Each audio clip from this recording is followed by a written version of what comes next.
मेरा नाम शुभम कुमार सक्सेना है और आज मैं जिस टॉपिक को डिस्कस करने जा रहा हूँ वो है maintenance engineering.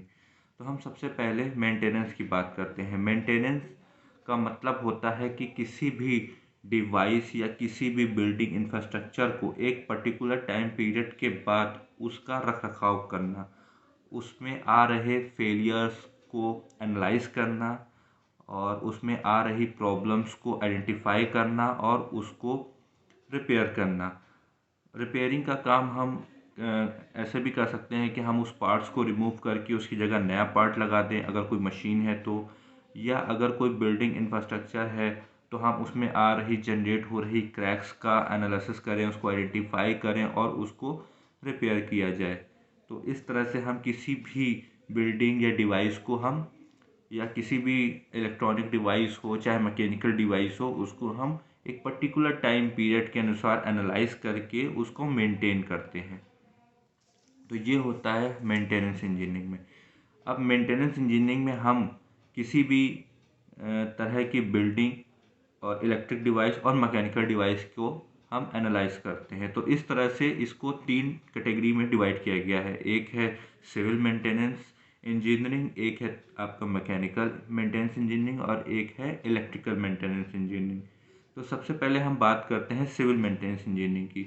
Civil maintenance engineering में हम किसी भी प्लांट के इंफ्रास्ट्रक्चर या किसी भी बिल्डिंग के या किसी भी ब्रिज के इंफ्रास्ट्रक्चर को एनालाइज करते हैं।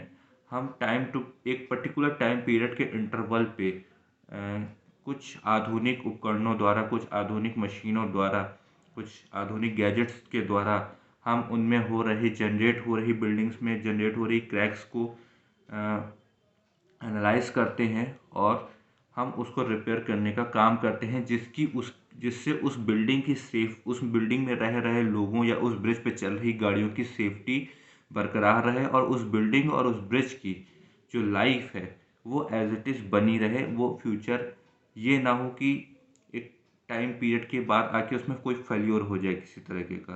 तो हम उस फेल्योर को बचाने के लिए, एक सडन फेल्योर से बचाने के लिए उसका एक प्रिवेंटिव मेंटेनेंस करते रहते हैं। तो सिविल मेंटेनेंस इंजीनियरिंग में हमें सिविल इंफ्रास्ट्रक्चर्स का हमें जो है मेंटेनेंस वो देखना पड़ता है। अब बात आती है हमारी, फॉर एग्ज़ाम्पल अगर हम इसका एक तरह से अगर एग्ज़ाम्पल देखें तो इसमें जैसे कोई ब्रिज है, अगर हम उसको उसका स्ट्रक्चर मेंटेन कर रहे हैं जिसमें उसका कोई नुकसान ना हो, तो हम उसको टाइम टू टाइम इंस्पेक्शन करते हैं। कोई ब्रिज स्ट्रक्चर अगर आयरन का बना है तो उसमें रस्टिंग ना हो, तो उसके लिए हम ड्रेनिंग सिस्टम बनाते हैं जिससे उसमें कोई पानी एक्यूमुलेट होके वहाँ पे वो रस्ट ना पैदा कर दे। किसी तरह की कोई क्रैक्स जनरेट होता है तो उस क्रैक्स का एनालिसिस करते हैं और उसका रिपेयरिंग का काम करते हैं जिससे उसकी लाइफ को इंक्रीज़ किया जा सके। अब बात आती है मैकेनिकल मेंटेनेंस सिस्टम की। मैकेनिकल मेंटेनेंस सिस्टम में हम अपनी जो प्रोडक्शन लाइंस में यूज़ हो रही मशीन हो, चाहे एक होम में कोई भी किसी तरह की कोई हमारी, जैसे फॉर एग्ज़ाम्पल कार है, रेफ्रिजरेटर है, तो इनका भी टाइम टू टाइम सर्विस होना, तो ये सब हमारा मेंटेनेंस में ही आता है। तो किसी भी मशीन का अगर अचानक से फेल्योर होगा तो उसके आसपास खड़े वर्कर्स का उनको नुकसान हो सकता है। तो उन वर्कर्स को उस नुकसान से बचाने के लिए हमें टाइम टू टाइम मेंटेनेंस उस मशीन्स की करनी पड़ती है, जिससे हमारा प्रोडक्शन शेड्यूलिंग हमारी डिस्टर्ब ना हो और हमारा किसी तरह का अचानक सडन हैज़ार्ड ना हो जिससे आसपास के खड़े लोगों को नुकसान हो।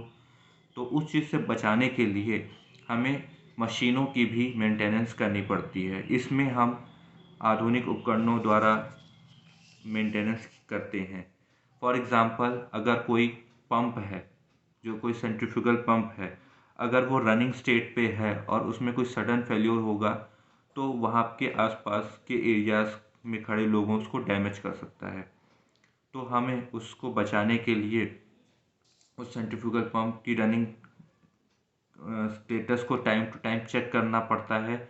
उसमें उसकी बेरिंग्स में हमें लुब्रिकेशंस करने पड़ते हैं और उसमें किसी तरह का कोई हीटिंग इशू अगर आता है तो हीटिंग सेंसर जो हम उसमें जो कंप्यूटर के माध्यम से कंप्यूटराइज जो पैनल होते हैं उनके थ्रू उसमें लगे सेंसर से हम ये पता लगा सकते हैं उसमें किसी तरह का कोई मतलब हीटिंग ओवर हीटिंग तो नहीं हो रही है, उसके रनिंग कोई जो उसकी जो एक होती है एक शाफ्ट कपलिंग शाफ्ट होती है वो अगर मिस अलाइन हो गई तो हमारे वाइब्रेशंस क्रिएट हो सकते हैं। तो उन वाइब्रेशंस को ओवरकम कर उन वाइब्रेशंस को की वजह से उसमें फेलियर आ सकता है। तो उन वाइब्रेशंस को मेज़र करने के लिए भी हमारे पास जो सेंसर्स होंगे वो उसको आइडेंटिफाई करेंगे साउंड के वेव्स के फॉर्म में, और वो हमें बता सकते हैं कि हाँ इसमें किसी तरह का वाइब्रेशन है, तो हमें इसको मेंटेनेंस के तौर पे इसको ठीक करना पड़ेगा। अगर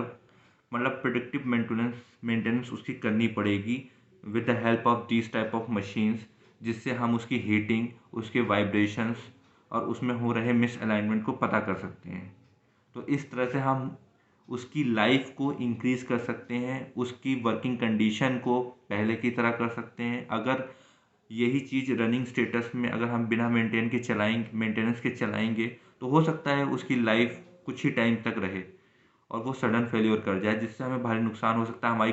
हमारी एक्स्ट्रा कॉस्ट जा सकती है उस चीज़ को नया सेटअप बैठाने के लिए। तो इससे बेटर यही है कि हम उसकी टाइम टू टाइम मेंटेनेंस करते रहें, जिससे किसी भी तरह का सडन कोई फेलियर ना हो और हमारा आगे कोई ऐसा इशू ना क्रिएट हो जिससे हमें कुछ हैवी कॉस्ट उठाना पड़े, जिससे हमारा जो है बजट जो कि होता है प्रोडक्शन लाइन में वो डिसबैलेंस हो।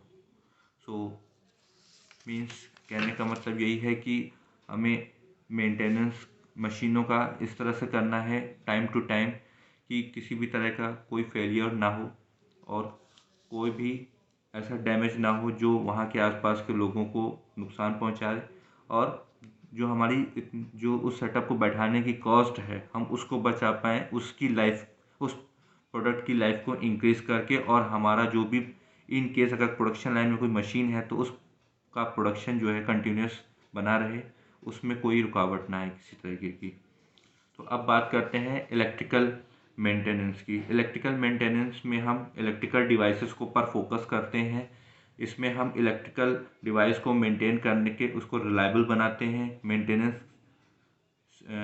पावर डिस्ट्रीब्यूशन सिस्टम में इलेक्ट्रिकल मेंटेनेंस का ज़्यादा यूज़ होता है, क्योंकि हम बिना इंटरप्शन के पावर डिस्ट्रीब्यूशन करना होता है, क्योंकि हमें इसमें एग्ज़ाम्पल के तौर पे हम पावर डिस्ट्रीब्यूशन सिस्टम को लें तो उसमें हमें time to time voltage regulation check करना, करंट फ्रिक्वेंसी वगैरह चेक करना रहता है, और एक फ़िक्स अमाउंट में सप्लाई कराना होता है, क्योंकि ऐसा ना हो कि हम अगर सप्लाई ज़्यादा दे दें तो कुछ ज़्यादा हाई वोल्टेज के कारण जो हमारे जो नॉर्मल हाउस में यूज़ हो रहे उपकरण वो डैमेज हो जाए। तो इसके लिए हम घर के बाहर एमसीबीज़ वगैरह लगाते हैं, और उस एमसीबीज़ में भी ये देखते हैं कि जितना वोल्टेज हमें ले जा रहा है उतना ही, जितना करंट हमें सप्लाई कराना है वो उतना ही पास कर रहा है कि नहीं। अगर वो उससे ज़्यादा कर रहा है तो वो time to time MCB cut हो रही है कि नहीं हो रही है। तो हमें उन सब चीज़ों की टेस्टिंग करनी रहती है।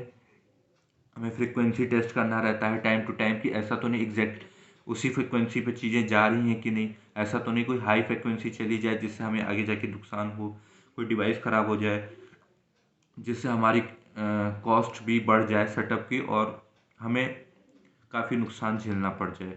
तो इस तरह से हम पावर डिस्ट्रीब्यूशन सिस्टम में भी मेंटेनेंस इंजीनियरिंग का यूज़ करके हम अपनी कॉस्ट और अपनी लाइफ को सेव कर सकते हैं, हम डिवाइस की लाइफ को सेव कर सकते हैं, उसका रनिंग लाइफ बढ़ा सकते हैं।